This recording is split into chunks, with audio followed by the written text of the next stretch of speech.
Começa agora o Podes, o podcast do Espírito Santo, uma realização dos cartórios de protesto.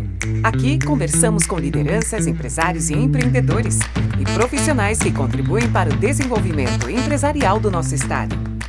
E o nosso convidado de hoje é exatamente Rodrigo Verflu, ele que é presidente do Sindibares e da Abrazel. Rodrigo, seja muito bem-vindo aqui ao Podes. Muito obrigado pelo convite, muito satisfeito de estar aqui. E Rodrigo, vamos começar o nosso bate-papo aí com o assunto da vez, a questão do metanol. Como é que vocês do setor viram essa questão, estão vendo essa questão e o que vocês estão fazendo em relação a isso? Olha, no princípio a gente tem feito exatamente isso que a gente está fazendo aqui, combatendo com informação. Hoje o nosso maior inimigo é a desinformação. Desde o início da semana passada, eu tive reunião preventiva com o PROCON estadual, exatamente para unificar essas informações, estarmos atentos e antenados.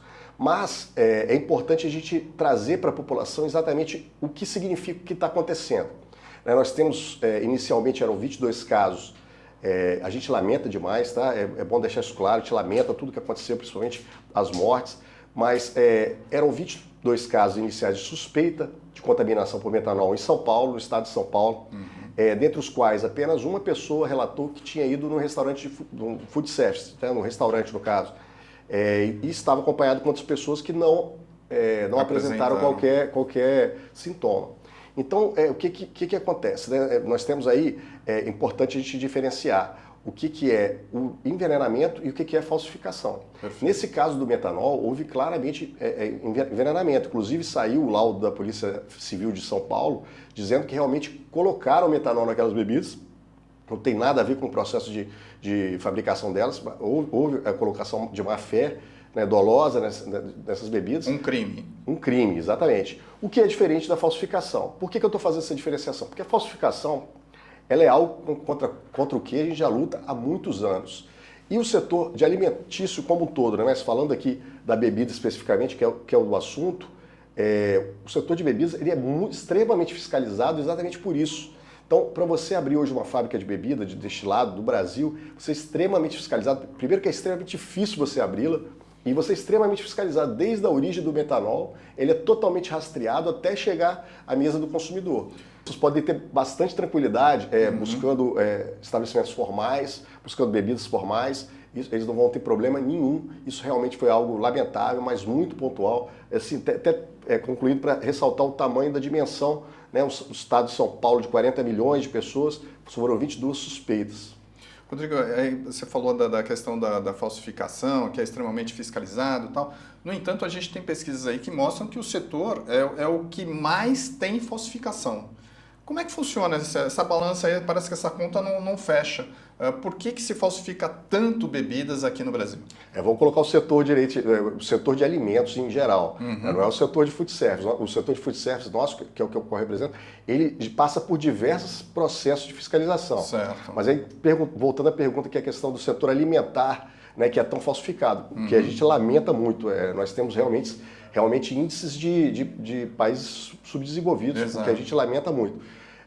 Mas isso é falta de fiscalização, isso transborda até a questão do alimento só, se a gente parar para pensar que metade do cigarro fumado do Brasil é falsificado, imagina o quanto que isso faz mal para as pessoas, o quanto que os cigarros eletrônicos, está na vida do nosso cotidiano, isso tudo é proibido, não sei se as pessoas sabem disso, mas isso é proibido, isso vem tudo de contrabando.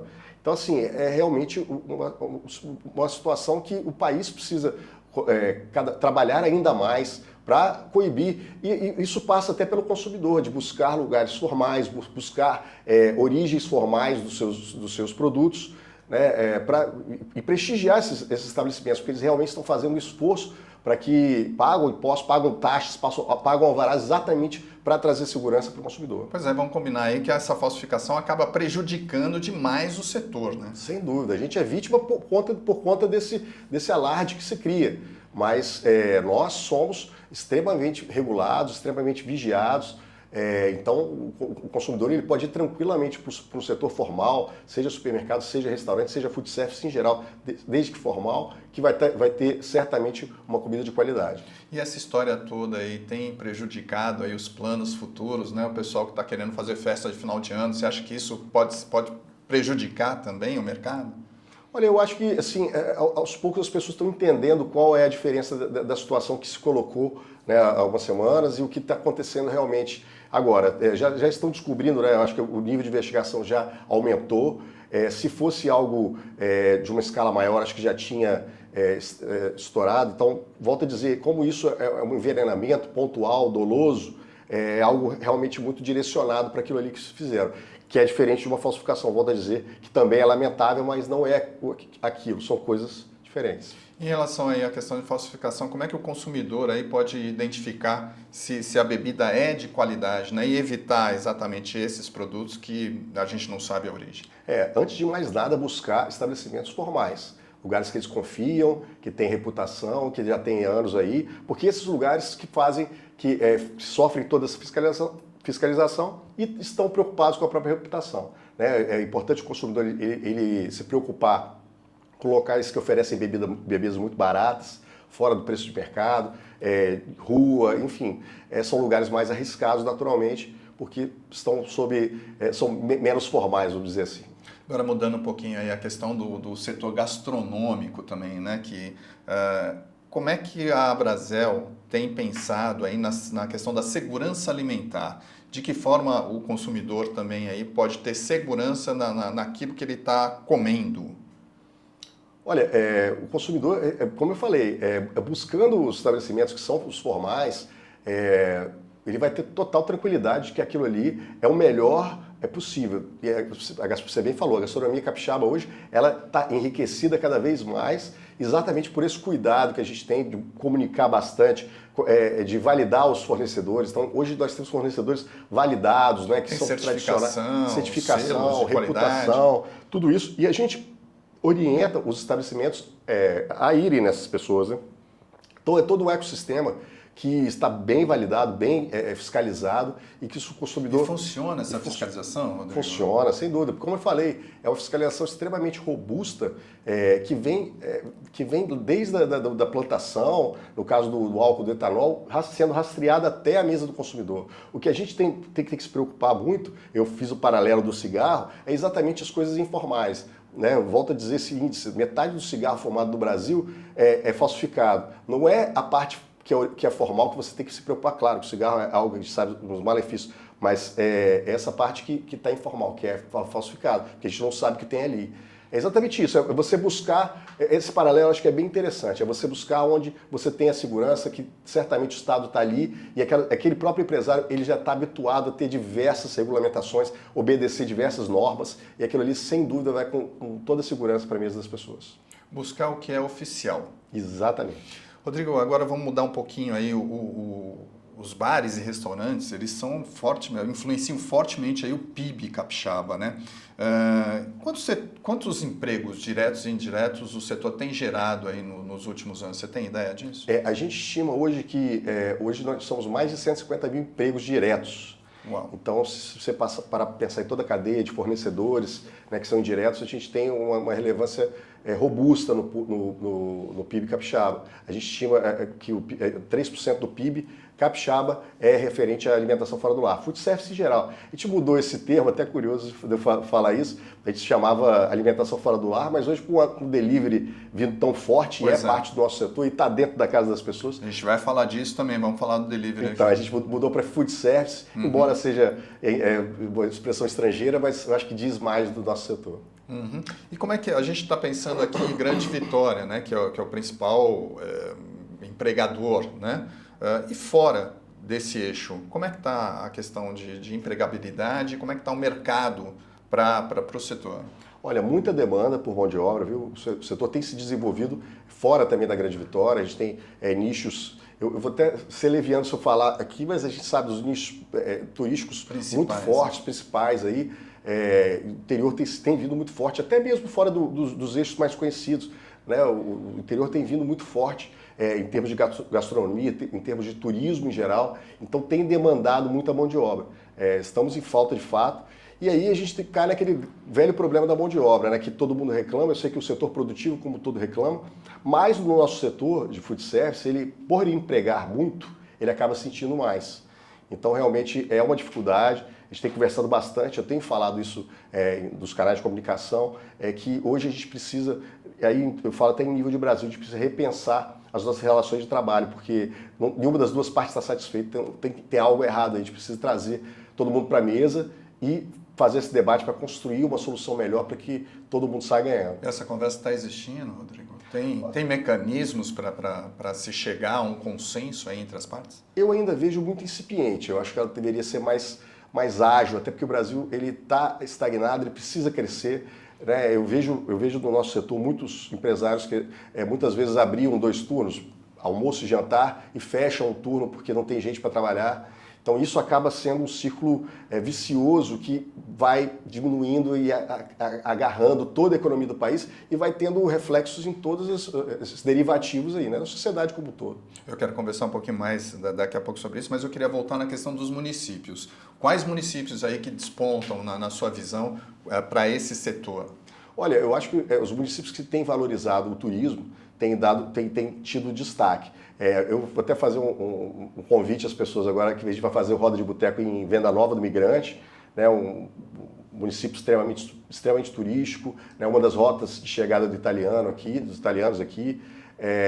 Mas assim, todos esses municípios que tem, Santa Teresa tem crescido muito, o Caparaó tem crescido muito, o litoral nosso precisa cada vez melhor. Então assim, os municípios que têm entendido que é necessário ter um olhar profissionalizado para o turismo são os que estão se dando melhor e que estão atraindo mais gente e que realmente e cada vez mais vão precisar desse braço econômico para crescer e dar crescer e dar melhores condições para a sua população. Porque isso dá retorno, né? E existe algum tipo de incentivo por parte do governo, por parte dos próprios municípios? Como é que funciona isso, Rodrigo? Então, eu acho que o Espírito Santo ele tem virado o seu olhar todo para o turismo nesse momento. Nós estamos num momento bom do turismo.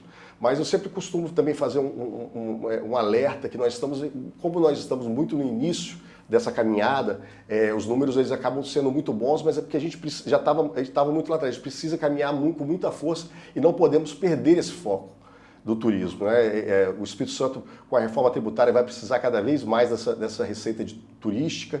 Então, aproveitar realmente essa onda que está todo mundo olhando para isso. E a gente que todos nós, e aí eu falo não apenas do poder público, falo também do capixaba. Acho que o próprio capixaba tem entendido a necessidade do turismo em geral aqui, e tem voltado seu olhar para isso. E o que acaba sendo aquela coisa uma onda positiva que todo mundo está falando, todo mundo está pensando e recebendo bem. Eu acho que o capixaba também não tinha muito isso de turismo, que não é turístico, vou viajar para fora, e agora está começando a ter um olhar de que é legal, a minha gastronomia é legal, os lugares daqui são legais, e é essa mudança de mentalidade que eu acho que todo mundo faz seguir nesse caminho. Falando aí de gastronomia, a gente continua pecando só com a moqueca capixaba, porque a gente tem N outras alternativas aqui no Espírito Santo. Como é que você vê isso? A gente tem que bater o pé em cima da moqueca? Não, a moqueca é um nosso grande símbolo, né? Mas eu acho que hoje está todo mundo muito claro que a gastronomia capixaba é muito diversa, né? Até pela nossa localização, pela nossa colonização, por toda a nossa história aí, a gente tem muita mistura que é muito peculiar daqui. Então, isso tem misturado com as gastronomias que vêm, modernas e tal, e tem trazido um cenário gastronômico muito rico para o Espírito Santo. Então, eu acho que a moqueca, claro, vai ser sempre a nossa musa, mas a gente tem espaço para muitas outras coisas, inclusive comidas italianas, que eu falei de Venda Nova, que falei da colonização de lá especificamente, mas temos diversas outras comidas que são daqui, típicas daqui. Enfim, eu acho que a gente tem muita coisa surgindo aí que está chamando a atenção do Brasil, as pessoas estão ouvindo, estão gostando, estão falando. O que está faltando aí para o Espírito Santo ser realmente esse destino gastronômico nacional? Que as pessoas têm interesse em vir para cá como turismo gastronômico? A gente precisa cada vez mais fazer propaganda, né? Aquele ditado antigo, né? A galinha que bota ovo no cacarejo. No cacarejo e tal. É isso aí, a gente precisa fazer propaganda, não tem jeito. Gastar um dinheiro que seja da iniciativa privada, através das suas representações, seja dinheiro público mesmo, que já é uma prática recorrente de outros estados. Né? Para a gente ter uma noção de comparação, estados do Nordeste têm tendência a gastar com divulgação 10 vezes mais do que nós. Então, assim, a gente tem um gap muito grande aí, precisamos ter essa atenção até orçamentária mesmo para fazer essa divulgação do Espírito Santo. Claro que o boca a boca, isso tudo vai acontecer a longo prazo, mas a gente precisa potencializar isso para que as pessoas descubram realmente. A gente tem exemplos no mundo de diversos hubs turísticos que você antigamente não ouvia falar e do nada está todo mundo indo para lá. É isso que a gente precisa fazer.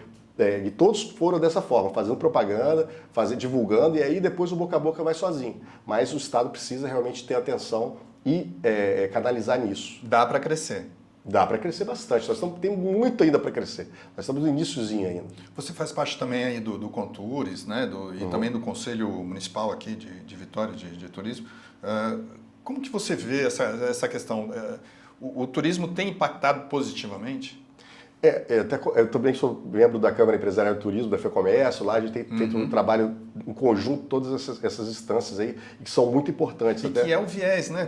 Que se a gente pensar aí na reforma tributária, como você falou, quer dizer, um dos caminhos é o turismo aqui no Espírito Santo. O grande caminho é o turismo, né? E assim, eu falo nessas instâncias porque elas são muito importantes, inclusive para os municípios atentarem para isso, né? Para as suas instâncias de governança turísticas locais. Isso é o que faz com que toda essa máquina turística, de você identificar os pontos turísticos, você valorizar aqueles pontos turísticos, disso você pegar essas informações.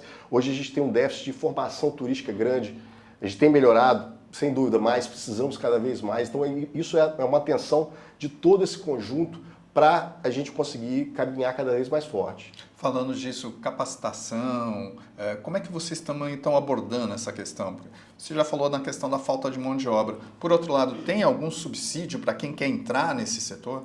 A gente, em parceria com o Senac, faz regularmente curso de qualificação, de garçom, de cozinheiro, tudo mais. Então a gente está de portas abertas. Inclusive o setor de bar e restaurante e alimentação fora do lar, food service, ele costuma ser o primeiro emprego das pessoas, mundialmente falando. Então, assim, é um setor que está de braços abertos para as pessoas começarem, que nunca tiveram no setor, podem vir, que a gente tem qualificação, a gente ensina e está de braços abertos. É só gostar de pessoas que a gente recebe. É um setor que está crescendo e é um setor um dos setores que mais emprega aqui no estado, né? Agora, e por outro viés, aí a gente tem as inovações de mercado. Isso tem ajudado também a suprir essa falta de mão de obra?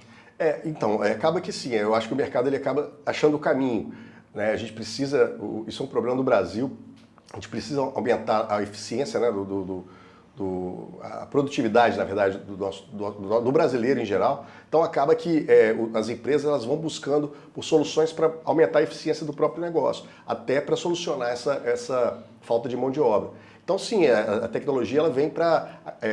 eu costumo dizer que ela primeiro vem para ajudar. E caso você não queira ajuda, ela vai te substituir.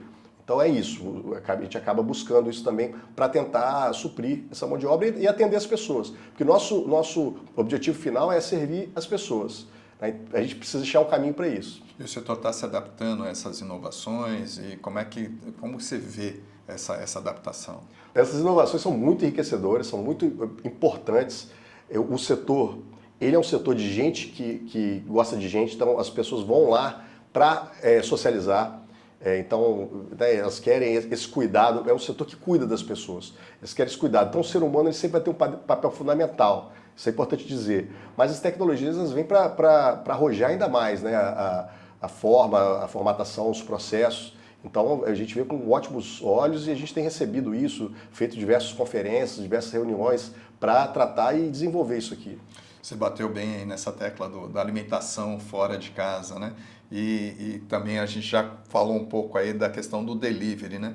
Esses aplicativos, eles mudaram a visão do negócio, né? Como é que você também está vendo essas inovações nesse viés? Olha, abriu um novo ramo de mercado. Me perguntavam antigamente se o delivery está competindo com os restaurantes. Muito pelo contrário, o delivery está potencializando os restaurantes, porque são coisas completamente diferentes. O cliente, quando ele quer ficar em casa, ele quer ficar em casa, quando ele quer socializar, ele quer socializar.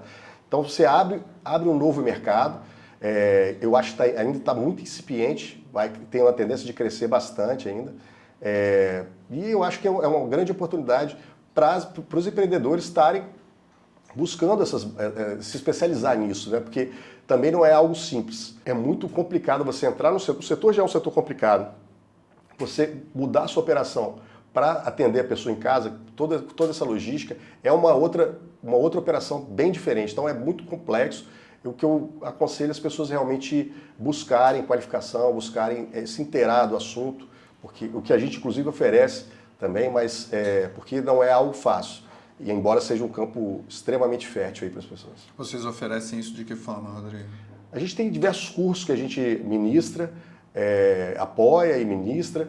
Então, a gente faz também lives, esse tipo de coisa. Tem muita informação que a gente passa para as pessoas através de grupos de WhatsApp, que a gente tem, nossas revistas. Então, a gente busca munir as pessoas ao máximo de informação, de pedagogia mesmo, para que elas entrem e não fracassem. Porque o setor de alimentação ele é muito fértil, ele é muito fácil de você fracassar. Porque você lida com alimentos que são perecíveis, você lida com muita mão de obra, então realmente você precisa de ter orientações para não ficar batendo cabeça. A gente está vendo aí até entrega de alimento com drone. Você acha que esse é o caminho? Como é que você está vendo essas inovações chegando diretamente nesse setor? Hoje no Brasil ainda isso é muito incipiente e acho que vai demorar para chegar. Demorar aí quanto tempo? Porque hoje a gente está falando, hoje, amanhã a gente já tem uma inovação. Não, eu estou falando do drone especificamente, né? Porque o drone depende muito da regulamentação, de espaço aéreo e tudo mais.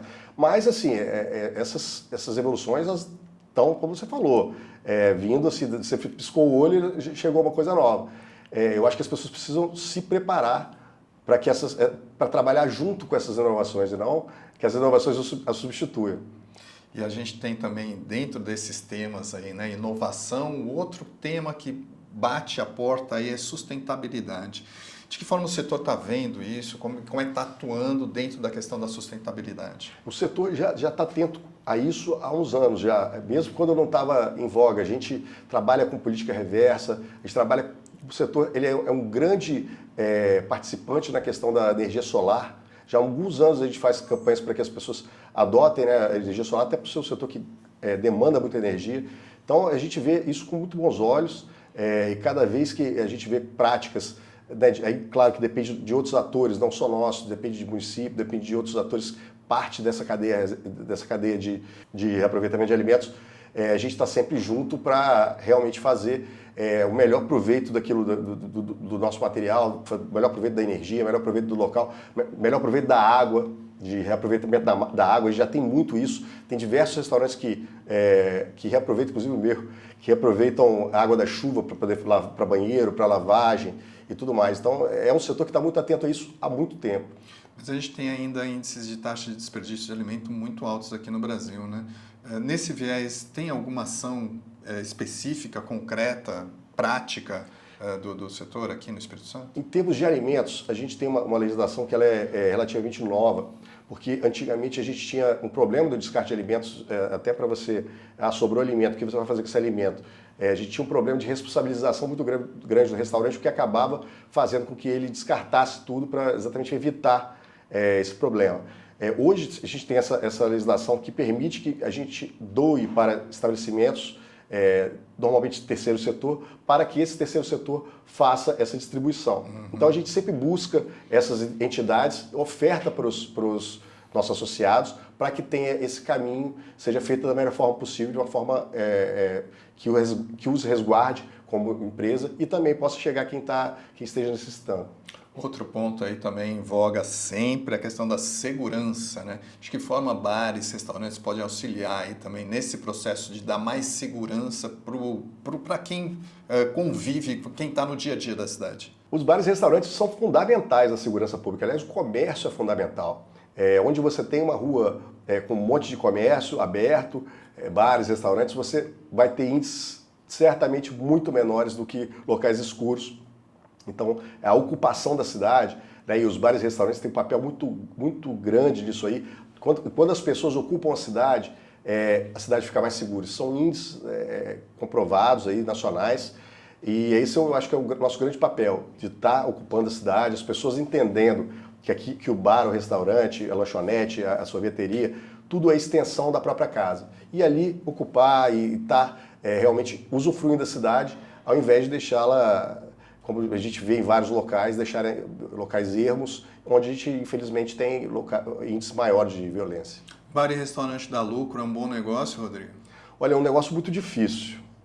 Isso eu começaria por esse conselho, se alguém está pensando nisso. É muito difícil. Ele é muito gratificante, você tem que gostar muito de pessoas, gostar muito de relações interpessoais.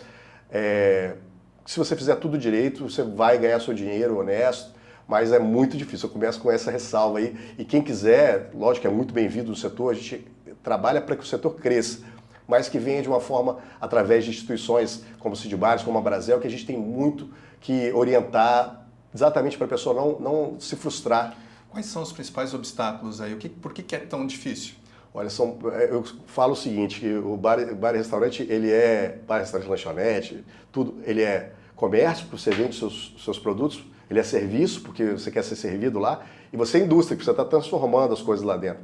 Então, você três funções aí agregadas numa só empresa, e lidando com perecíveis, lidando com pessoas. Então, tudo isso é realmente algo que, se você não organizar, você vai acabar se frustrando. Você é jovem, né? Tá aí no mercado já há algum tempo. O que você pensa em desenvolver dentro desse setor gastronômico e turístico aqui no Espírito Santo? Olha, o setor é muito fértil, como eu falei. Realmente eu sou um apaixonado pelo setor. Acho que tem muito ainda a crescer. Vejo ainda muita coisa por ser feita ainda no Espírito Santo. Então, meu objetivo é continuar no setor, é expandir com o setor. O ramo de food service tem diversos ramos.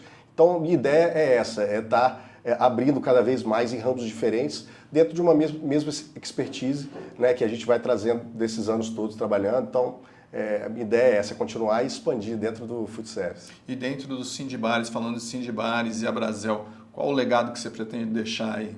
Olha, quero deixar um sindicato muito forte, um sindicato representativo, e cada vez mais, que atenda cada vez mais o setor, tanto de food service quanto o setor econômico capixaba, para deixar esse realmente legado, porque eu acho que o setor de food service ele faz parte, ele é muito impulsionador da nossa economia como um todo, e é isso que a gente quer deixar lá, uma estrutura para que possa ajudar todas as pessoas que queiram vir, que já estão, para que elas possam empregar ainda mais, para que possam dar esse retorno social e econômico para o nosso Estado. E, Rodrigo, para a gente finalizar o nosso bate-papo aqui, qual a mensagem que você pode deixar para quem está assistindo a gente aqui? Olha, primeiro eu queria agradecer e deixar o recado para quem é empreendedor, que queira vir para o food service, procure o Sindbares, a Brasel, a gente está lá no Instagram, @Sindbares com demudo, _Brasel. A gente está colocando aqui embaixo. Aí. Procura a gente tem muita coisa para te ajudar, você que já é empreendedor do setor. O objetivo social do Sindbares da Brasel é potencializar o negócio das pessoas, a gastronomia capixaba. Então esse é o recado que eu deixo. Busque-nos, faça parte da gente, que a gente quer cada vez junto, a gente fica mais forte. Rodrigo, nós agradecemos muito essa sua entrevista. Eu que agradeço, estou à disposição. E o Pods, o podcast do Espírito Santo, fica por aqui. Nós agradecemos vocês que estão acompanhando aqui todos os nossos episódios. Lembrando que o Pods é uma iniciativa e uma realização dos cartórios de protesto. Até a próxima!